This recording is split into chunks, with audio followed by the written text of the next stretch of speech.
Mary Magdalene. Perhaps no other woman in the Bible evokes such powerful and vivid imagery. For centuries, she's been portrayed in Western art and culture as the ultimate symbol, the beautiful sinner, the repentant prostitute who washed Jesus' feet with her tears and dried them with her hair. She is the image of penance, a testament that God's mercy can save even the most fallen of souls.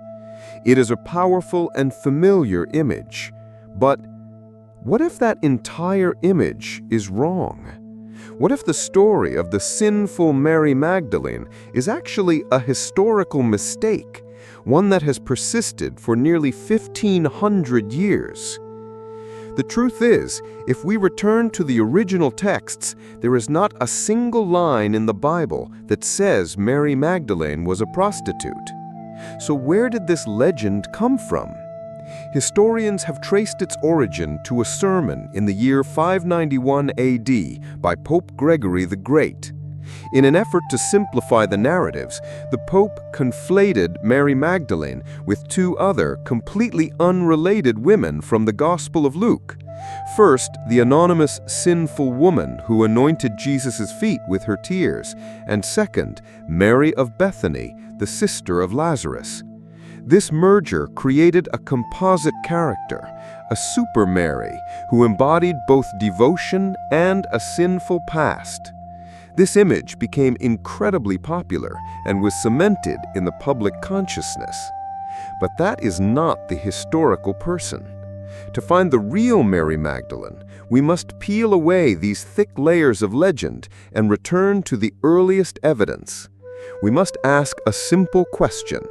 What does the Bible actually say about her? The answer may surprise you. The witness in the Scriptures. When we turn the pages of the Gospels, a very different picture of Mary Magdalene emerges. She is not a marginal character. She came from Magdala, a prosperous fishing town on the shore of the Sea of Galilee.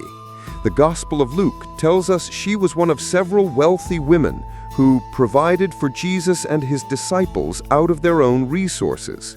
This shows she was a financially independent patron, an extremely rare and important role for a woman of that time. The Bible also clearly states that she was the one from whom Jesus had cast out 7 demons. Modern scholars interpret this not necessarily as literal demonic possession, but possibly as a severe physical or mental illness. Whatever the case, this experience created in her an unshakable loyalty. She followed Jesus throughout his ministry, from Galilee to Jerusalem. That loyalty was most evident in the darkest of hours. When the male disciples, except for John, fled in fear, all 4 Gospels record that Mary Magdalene bravely remained. She witnessed the crucifixion and was present when his body was taken down and laid in the tomb.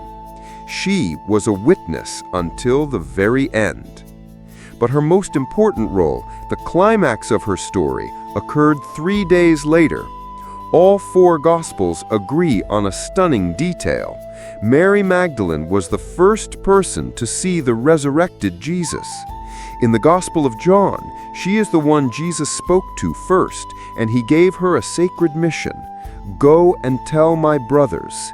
This earned her an ancient title in the early church, Apostola Apostolorum, the apostle to the apostles. In a society where the testimony of a woman was often not considered valid, entrusting her with the most important news in Christianity shows her special status in Jesus' eyes. But this is still not the whole story. Texts that were lost for centuries paint an even astonishing picture. A voice from the lost Gospels. Outside the canonical Bible, other early Christian communities wrote their own stories. Many of these texts, belonging to the Gnostic school of thought, were considered heresy and were lost until they were rediscovered at Nag Hammadi, Egypt in 1945. In these texts, Mary Magdalene's role is not just important, it is central. Most prominent is the Gospel of Mary, named after her. In this text, after Jesus ascends, the disciples become fearful and distraught. It is Mary who stands up to comfort and encourage them. She begins to share secret teachings that Jesus had revealed to her alone. But the Apostle Peter reacts angrily. Did the Savior really speak with a woman in private without our knowledge? Are we to turn about and all listen to her? Did he prefer her to us? This confrontation reveals a real power struggle in the early community, a debate over whether women could hold spiritual leadership roles. In this gospel, Mary is the clear winner, the one who holds the deepest enlightenment. Another controversial text is the Gospel of Philip. It describes Mary Magdalene as Jesus' companion, koinonos, and contains a famous line. The Savior loved her more than all the other disciples, and he used to kiss her often on her mouth or hand. The word is damaged. This passage is the inspiration for modern theories, most famously in the Da Vinci Code, that Mary Magdalene was Jesus' wife. Most scholars argue that the kiss in a Gnostic context is symbolic of passing secret knowledge, not necessarily a romantic relationship. But it shows a level of intimacy and a unique status that no other disciple possessed. So we are left with three very different versions of the same woman: the faithful witness of the Bible, the repentant sinner of church tradition, and the enlightened chief apostle of the Gnostic Gospels. Which picture is the most true? And why was the image of a strong spiritual leader replaced by that of a sinner? Many historians believe that the downplaying of Mary Magdalene's role was related to the consolidation of a male-dominated hierarchy in the growing Roman Church. In an era when female leadership was being suppressed, the figure of an apostle to the apostles was a challenge. Transforming her into a saved sinner was far safer than acknowledging her as an authority figure. Today, thanks to archaeological discoveries and the reanalysis of these texts, the image of Mary Magdalene is being restored. She is no longer just a symbol of sin, but a complex and powerful historical figure. She was a patron, a courageous witness, and for many early Christians, a spiritual leader who understood Jesus' message more deeply than anyone else.